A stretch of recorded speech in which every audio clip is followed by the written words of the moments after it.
Hi friends, இன்னைக்கு ஒரு vlog பார்த்துட்டு வந்துடலாமா? இது கொஞ்ச நாள் முன்னாடி எடுத்த வீடியோ தாங்க. பாப்பா தம்பிக்கு ஸ்கூல் லீவு அப்படிங்கிறதுனால சரி பொறுமையாக வேலை பார்த்துக்கலாம் அப்படின்னு சொல்லிட்டு விட்டாச்சு. காலையில் வந்து சாப்பிட்டு முடிச்சாச்சு. சாப்பிட்டு காட்டுக்குள்ளே கொஞ்சம் வேலை இருக்குது அப்படின்னு சொல்லிட்டு வந்தாச்சு. ஃபஸ்ட்டு வந்து நாய்க்கெல்லாம் சாப்பாடு வச்சிடலாம் அப்படின்னு சொல்லிட்டு விறகடுப்புலேயே வைக்கிறதுக்கு ஆரம்பிச்சிட்டேன். சாப்பாடு வச்சு முடிச்சிட்டோம் காலையிலே அப்படின்னா மதியத்துக்கு மேலே வந்து சாப்பாடு போட்டுக்கலாம் எல்லாருக்கும். இந்த வீடியோ எடுக்கும்போது வந்து பார்த்திங்கன்னா ப்ரௌனி இருக்குங்க. இப்போ வந்து ப்ரௌனி இல்லை, இறந்துருச்சு. ப்ரௌனிக்கு வந்து வயசும் 12 வயசுக்கு மேலேயே ஆயிடுச்சு. கோழி வாங்கலான்னு ஒரு பிளானுங்க. அதுக்காக தான் வந்து வலையடிச்சிட்டு அதுக்கப்புறமா கோழி வாங்கி விட்டுக்கலாம் அப்படின்ட்டு இருக்கிறோம். இதுக்கு முன்னாடி வந்து நம்மக்கிட்ட நிறைய கோழிங்க இருந்துச்சு. ஆனால் அது எல்லாமே வந்து இறந்துருச்சு. எப்படி இறந்துச்சுன்னு தெரியல. ஒரே நாளில் வந்து எல்லா கோழிங்களும் வந்து இறந்து போயிடுச்சு. அதனாலேயே கொஞ்சம் பாதுகாப்பாக வளர்த்திக்கலாம் அப்படின்னு சொல்லிட்டு வலை வந்து சுற்றியும் வலையடிச்சு அதுக்கப்புறமா கோழி வாங்கிக்கலாம் அப்படின்ட்டு தான் இருக்கிறோம். அதுக்கு வந்து அளந்துக்கலாம், எவ்வளோ வலை வாங்கணும் அப்படின்னு சொல்லி அளந்துக்கலான்னு சொல்லிட்டு நானும் தம்பியும் வந்து டேப் வச்சு ரொம்ப நேரமாக அளந்துட்ருக்கோங்க. நாங்கள் வரும்போது இடத்துல எல்லாம் தேங்காயும் கூடவே ஒடியாந்துட்டு இருந்துச்சு. நம்மக்கிட்ட வந்து ப்ரௌனி, டாமி, தேங்காய் 3 பேருமே வந்து இருந்தாங்க அந்த டைமில். தேங்காய் வந்து கூடவே தான் சுற்றிட்டுருக்கும், எங்கேயுமே போகாது, கூடயே தான் போயிட்டுருக்கும். நாங்களும் வந்து அளந்து அளந்து பார்த்துட்டு அளவெல்லாம் வந்து மார்க் பண்ணி வச்சுட்டு சுற்றி சுற்றி வந்து அளந்துட்டே இருந்தோம். கோழியெல்லாம் இருந்தே ரொம்ப நாள் ஆயிருச்சுங்க. அதனாலயே வந்து வாங்கி விட்டுறலாம். என்னானாலும் சரி வலையடிச்சு அதுக்கப்புறம் வாங்கி விட்டுறலாம் அப்படின்னு சொல்லிட்டு எல்லாம் வந்து அளக்கறக்கு ஆரம்பிச்சாச்சு. இவ்வளோ நேரம் அளந்து எல்லாம் மாங்குன்னு எல்லா பக்கமும் அளந்து அதுக்கப்புறம் வந்து வலையும் வாங்கிட்டு வந்தாச்சுங்க. வலையும் வாங்கிட்டு வந்து கஷ்டப்பட்டு வலையெல்லாம் அடிச்சுட்டு எல்லாம் பண்ணி கோழியும் வாங்கிட்டு வந்து விட்டாச்சு.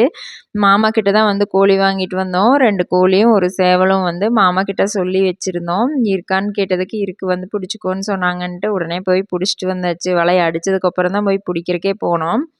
அந்த கோழிங்கெல்லாம் வந்து ஒரு வாரம் இருந்திருந்தா கூட நம்மளுக்கு தெரிஞ்சிருக்காதுங்க. வாத்தெல்லாம் வந்து கொண்டு வந்து திறந்து விட்டதையும் வாத்து வந்து அடியில் பூந்து ஒடியாந்துருச்சு. கீழே சின்னதாக கேப் இருந்துச்சு, அதில் எப்படி தான் தெரிஞ்சிச்சோ ஒடியாந்துருச்சு வெளியில். கோழிங்க வந்து அழகா ஒரு நாள் கூட உள்ளே இல்லைன்னு வைங்களேன், பறந்து அழகா வெளியில் ஓடிருச்சு. இதுக்கு எதுக்குடா இவ்வளோ நாள் வேலை பார்த்தேன் அப்படிங்கிற மாதிரி தான் இருந்துச்சு. சரி நம்ம முடிஞ்ச வரைக்கும் நம்ம வந்து பாதுகாப்பாக வச்சுக்கணும் அப்படின்னு சொல்லிட்டு வலையடிச்சு எல்லாம் பண்ணினோம். ஆனால் வந்து கோழிங்களுக்கு வந்து உள்ளே இருக்கிறதுக்கு பிடிக்கவே இல்லைங்க. கொஞ்சம் அதிகமான இடத்துல தான் வலை போட்டிருந்தோம். ஆனாலும் வந்து அவங்களுக்கு வந்து விருப்பமே இல்லை. கோழி அதிகமாக இருந்துச்சு அப்படின்னா தான் இடம் நிறைய தேவைப்படும். 2 கோழி, 1 சேவல் தான் வாங்குற பிளான்ல இருந்ததுனால வந்து அளவான இடமா போதும் அப்படின்னு நினச்சோம். ஆனாலும் கொஞ்சம் பெருசாக தான் வந்து போட்டு விட்டுருந்தோம்.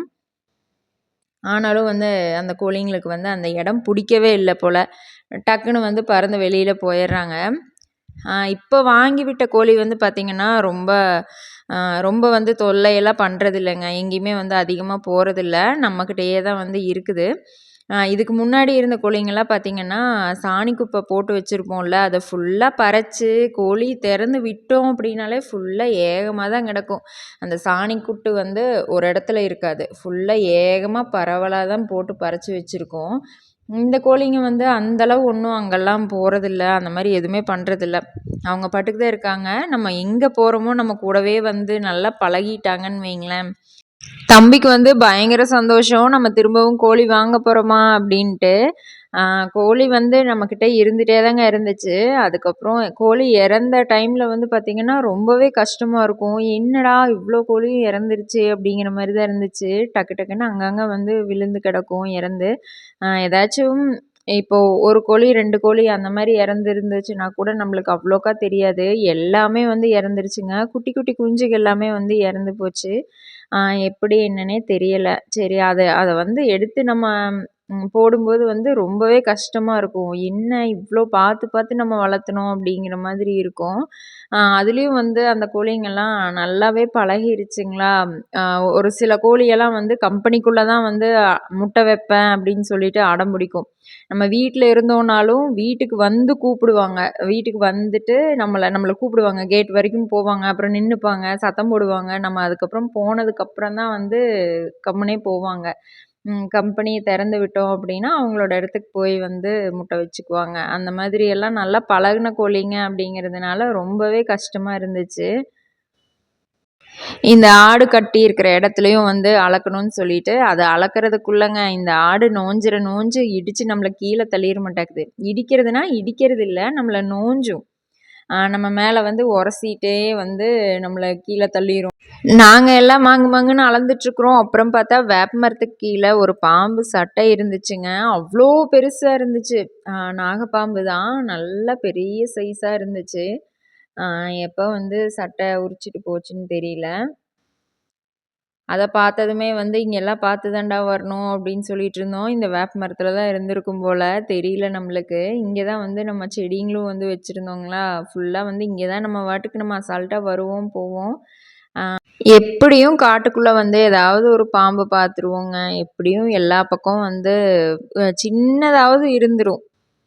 ஃபுல்லாக வந்து செடிங்க இருக்குங்களா, அதனால எப்படியும் வந்துருவாங்க. அதனால அவங்க பாட்டுக்கு ஒரு பக்கம் போயிட்டு போகிறாங்க, நம்ம பாட்டுக்கு நம்ம போவோம் அப்படின்ட்டு நம்ம போகிறது தான். ஆனால் என்ன, நம்ம போகும்போது வந்து கொஞ்சம் பார்த்து போய்க்கணும். அவங்களுக்கு எந்த தொல்லையும் கொடுக்காம நம்ம பாட்டுக்கு போயிட்டோம் அப்படின்னா ஒரு பிரச்சனையும் கிடையாது. தம்பிக்கிட்டேயும் அதான் சொல்லிகிட்டே இருப்பேன் அடிக்கடி, காட்டுக்குள்ளே போகும்போது பார்த்து தான் போகணும் அப்படின்னு சொல்லிகிட்டே தான் இருப்பேன். குழியெல்லாம் வந்து எடுக்கிறக்கு ஆரம்பிச்சாச்சுங்க. இனி வந்து குச்சியெல்லாம் நெட்டி அதுக்கப்புறம் வலைய வந்து அடிக்க வேண்டியது தான். அந்த ஃபிஷ்ஷிங் நெட் இருக்குல்லங்க, டைமண்ட் ஷேப்பில் இருக்குல்ல ப்ளூ கலர், அந்த வலை தான் வந்து வாங்கிட்டு வந்தோம். இதுக்காக வந்து வலையும் வாங்கிட்டு அதுக்கப்புறம் அந்த வலையில் கட்டுறதுக்காக கயிறும் வந்து வாங்கிட்டு வந்திருந்தோம். எந்த அளவு வேணுமோ அந்த அளவு வந்து வலையும் வாங்கிட்டு வந்துட்டு கயிறும் வாங்கிட்டு வந்தாச்சு. இதெல்லாம் வந்து ஆட்டோட எருவுங்க. இது வந்து தனியாக தான் போட்டு வைப்போம். மாட்டு சாணம் வந்து தனியாக போட்டு வச்சுட்டு, ஆட்டோட எருவெலாம் வந்து தனியாக தான் போட்டு வச்சுருப்போம். அப்போ தான் நம்ம செடிங்களுக்கு எடுத்து கொட்ட முடியும். அது ஒரு டைம், இது ஒரு டைம் அப்படின்னு சொல்லி மாறி மாறி கொட்டுற மாதிரி தான் இருக்கும். 2யும் வந்து ஒட்டுக்கா போடுறதுனாலும் போடலாம். ஆனால் நான் தனித்தனியாக தான் போட்டு வைப்பேன். இதெல்லாம் வந்து கொஞ்சம் எடுத்து எல்லாமே வந்து தென்னை மரத்துக்கு போட்டுட்டு, அதுக்கப்புறம் மிச்சம் இருக்கிறதெல்லாம் வந்து சாக்கில் போட்டு கட்டி வச்சிடலாம் அப்படின்ட்டு இருக்கிறேன். ஏதாவது செடிங்க வைக்கும்போது இடையில வந்து போட்டு விட்டுக்கலாம் அப்படின்ட்டு. ஏன்னா கோழிங்க வந்துருச்சு அப்படின்னா வந்து பறச்சிரும் அப்படிங்கிறதுனால எல்லாமே வந்து எடுத்தாச்சு. வலையும் வாங்கிட்டு வந்தாச்சுங்க. நம்மளுக்கு எந்த அளவு வேணுமோ அந்த அளவு அளந்துட்டு போய் வாங்கிட்டு வந்து சுற்றியும் வந்து போட்டுட்டு, அதுக்கப்புறம் தான் வந்து அந்த கயிறு வச்சு ஃபுல்லாக கோர்த்து அதுக்கப்புறம் கட்டுனேன். தென்னை மரம் இடையில இடையில இருக்கிறதுனால அப்படியே தென்னை மரத்துலேயும் சேர்த்து வந்து கட்டியாச்சு. அதுலேயும் இந்த கயிறை வந்து சிக்கெடுக்கிறதுக்குள்ளேயே ஒரு வழி ஆகிப்போச்சுங்க. கயிறு நல்லா பெரிய கயிறாக வாங்கிட்டு வந்தாச்சுங்களா, நல்லா லென்த்தாக இருக்குமா, அதை வந்து கோர்க்கறக்குள்ளேயே ஒரு வழி ஆகிப்போச்சு. சிக்குழுந்துட்டே இருந்துச்சு. அதை ஒரு ஆள் எடுத்து எடுத்து விட்டுட்டே கூட வர மாதிரி தான் இருந்துச்சு. ரொம்ப டைம் எடுத்துருச்சு. ஒரு வாரமாட்டம் ஆகிப்போச்சுங்க இந்த வேலை செய்கிறதுக்கு. ஒரு வாரம் பண்ணி நம்ம அவ்வளோ கஷ்டப்பட்டு எல்லா வேலையும் பார்த்து ஒரு நாள் கூட கோழிங்க உள்ளே தூங்கவே இல்லை. அவங்க பாட்டுக்கு வெளியில் ஓடியாந்துட்டாங்க. நம்ம சுற்றியும் வலை போட்டதுக்கப்புறம் நம்மளோட டாமிக்கும் தேங்காய்க்கும் தாங்க எப்படி அந்த பக்கம் போகிறதுன்னு தெரியல, இந்த பக்கம் வர்றதுன்னு தெரியல. நம்ம உள்ளேருந்து வலை கட்டிகிட்டு இருப்போம். ஆனால் நம்ம நிற்கிறோம், அவங்களுக்கு வந்து உள்ளே வர முடியாது. அதுக்கு வந்து தேங்காய் சுற்றி சுற்றி வந்துட்டே இருந்துச்சு. எந்த வழியாக வருதுன்னு சொல்லிட்டு கடைசியில் கீழே பறச்சே பூந்து வந்துட்டான். இப்போவே இப்படி பறித்து வரேன்னா இன்னும் கோழிங்கெல்லாம் விட்டால் என்னடா பண்ணுவ அப்படிங்கிற மாதிரி தான் இருந்துச்சு. நம்ம கூடவே தான், நம்ம எங்கே இருக்கோமோ நம்ம கூடவே தான் சுற்றிட்டு இருப்பாங்க அவங்க எல்லாருமே. போகின்றது காணல் மேகம், மழையை காணவில்லை. இதோ கேட்கின்றது குயிலின் சோகம், இசையும் கேட்கவில்லை.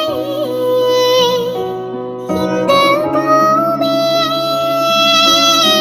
பூவனம், இந்த பூவிதழ்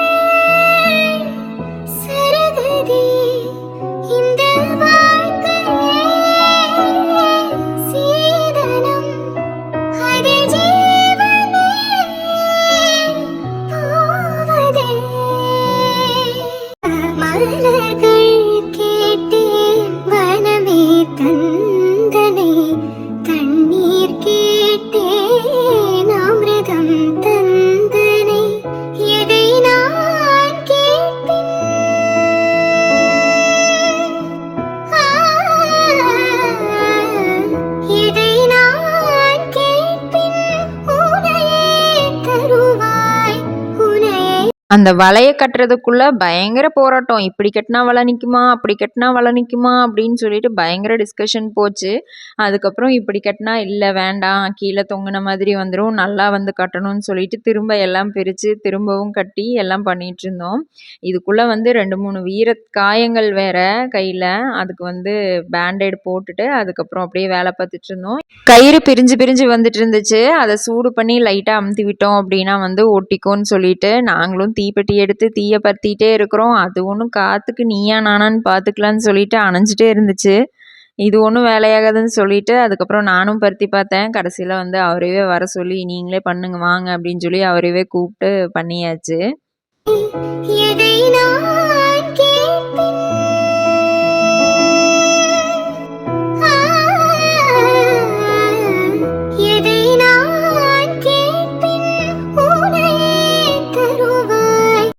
இவ்வளோ வேலை பார்த்து கோழிங்களை வாங்கிட்டு வந்து விட்டதும் உள்ள அவ்வளோ ஒரு சந்தோஷம். உட்காந்துட்டு அங்கே டீ குடிக்கிறது என்ன, உட்காந்துட்டு ரசிக்கிறது என்ன, கோழிங்க வலைக்குள்ளே இருக்குது, இனி பிரச்சனையே இல்லை, பாதுகாப்பாக இருப்பாங்க, இனி எந்த செடியும் போய் சாப்பிட மாட்டாங்க அப்படின்ட்டு. நம்ம தேங்காய் தான் உள்ளே வர்ற வழியெல்லாம் சுற்றி சுற்றி வந்துட்டே இருந்தான். எந்த வழியாடா போனீங்க, நானும் வரேன் அப்படிங்கிற மாதிரி சுற்றி சுற்றி வந்துட்டே இருந்தான். கொஞ்ச நேரம் உட்காந்து ரசிச்சுட்டு இருந்துட்டு எந்திரிச்சு போயிட்டாங்க. அதுக்கப்புறம் நீ என்ன போகிறது, நானும் வந்துடுறேன் பாருன்னு சொல்லி கோழிங்களும் பின்னாடியே பறந்து வந்துட்டாங்க.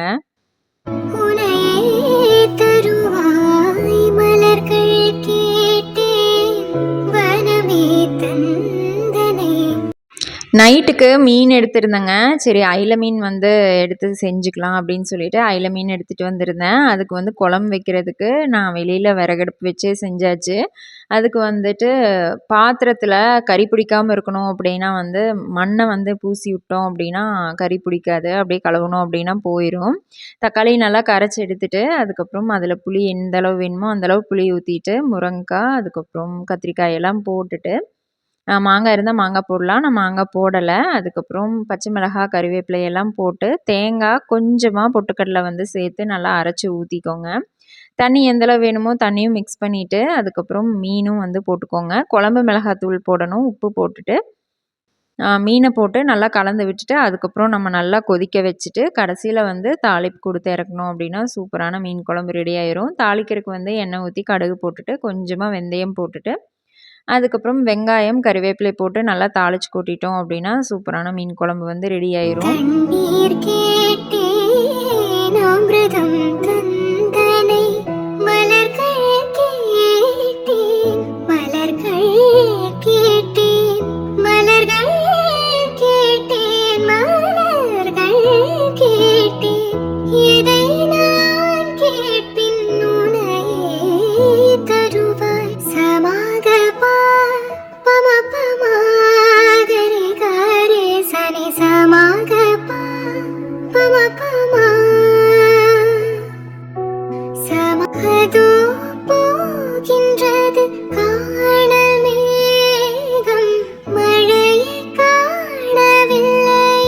அதுக்கப்புறம் மீன் ஃப்ரைக்கு வந்து மீனில் மிளகாத்தூள் உப்பு மஞ்சத்தூள் மட்டும் போட்டு நல்லா கலந்து வச்சாச்சு. அதில் வந்து தோசைக்கல் வச்சு தோசைக்கல்லையே வந்து தேங்காய் எண்ணெய் விட்டு தாங்க மீன் வந்து நான் ஃப்ரை பண்ணுறது.